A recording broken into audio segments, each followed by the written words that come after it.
he'd be sent to the convent on the outskirts of town, the Ladies of the Immaculate Conception, until he found a use for me. I also discovered that my sheltered existence came with skewed and preconceived views of girls like Chloe. The auxiliary ladies had said the whores were poor when instead they earned a pretty penny on their backs and did not need the used clothing I delivered. I also discovered the men my father had paraded in front of me as possible suitors were not real gentlemen. I'd surprisingly recognized several through the little peepholes about the establishment. What I'd seen would make those ladies' auxiliary ladies swoon. All it did was made me frequently wet between my thighs and eager for a man's attentions. Because of my spying, I'd seen the real Reginald Benson, the man walking down the station platform in my direction with my father, and he was not a man I wished to court. After knowing what he did to Tess, I didn't even want to be on the same train platform. I shuddered at the memory of the whore's screams as she'd been whipped. Fortunately, Chloe had said Big Sam had come to her rescue, and she would recover. Mr. Benson had even been banned from the Briar Rose, but that did not mean he'd change his ways.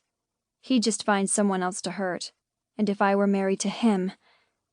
And yet my father found favor with the man, for they walked toward me together. My father either knew of the man's cruel proclivities, or didn't care. "Oh, God," I murmured. My father wanted a match between me and Mr. Benson. They would not be retrieving me from the station themselves, together, for any other reason. Bile rose in my throat at the realization that I was the link connecting the two biggest minds in town together, one owned by each of them. I wouldn't be going to the convent.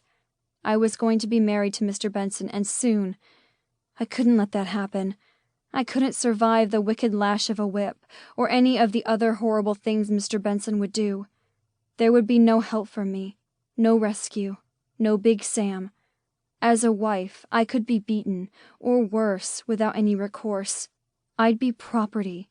I whimpered at the idea and grabbed Mr. Corbin's arm. Yes, it was an impetuous yet desperate gesture, but in a matter of a minute, they would find me and take me away. I looked up frantically at the man. I need your help." Mr. Corbin's eyes narrowed as he looked at my grip on his arm before searching the area around us for hidden dangers.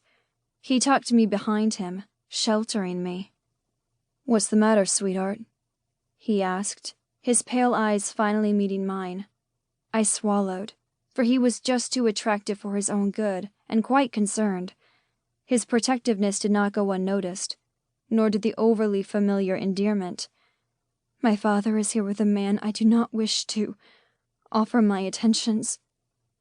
He glanced down the length of the platform. While there was much commotion, I knew he'd honed in on the duo searching for me. I was glad, for once, that Butte was such a busy place. "One's the size of a pot-bellied stove. The other has slicked back hair and a mustache?" he asked. I nodded and kept my face averted, shivering at the description of Mr. Benson. Mr. Corbin turned us so his body blocked the approaching men's view of me, affording me a few more moments' reprieve. He was so big I was well hidden behind his broad shoulders and chest. I barely reached his shoulders. I felt protected and oddly safe. Yes, there is much to tell and no time, but my father will marry me to him, the one with the mustache. "You do not wish it?" His voice was low and deep, clear and calm, unlike my frantic one. My palms were damp and my heart was pounding frantically in my chest. I shuddered at the idea of becoming Mr. Benson's wife. I could not bear his touch. Mr. Corbin somehow grew taller, more alert. "If he's done something inappropriate, I will kill him." His sharp-edged words made my mouth tip up in a small smile, but I worried that he was being quite truthful. I didn't fear that he offered to murder someone, but instead found it protective and reassuring. With a quick peek around Mr. Corbin's shoulder, I saw they were getting closer. "Pretend to be my intended," I hastily said.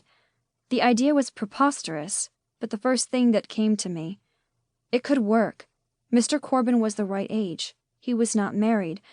At least, he did not mention a wife during our train ride, and was of an appropriate station in society.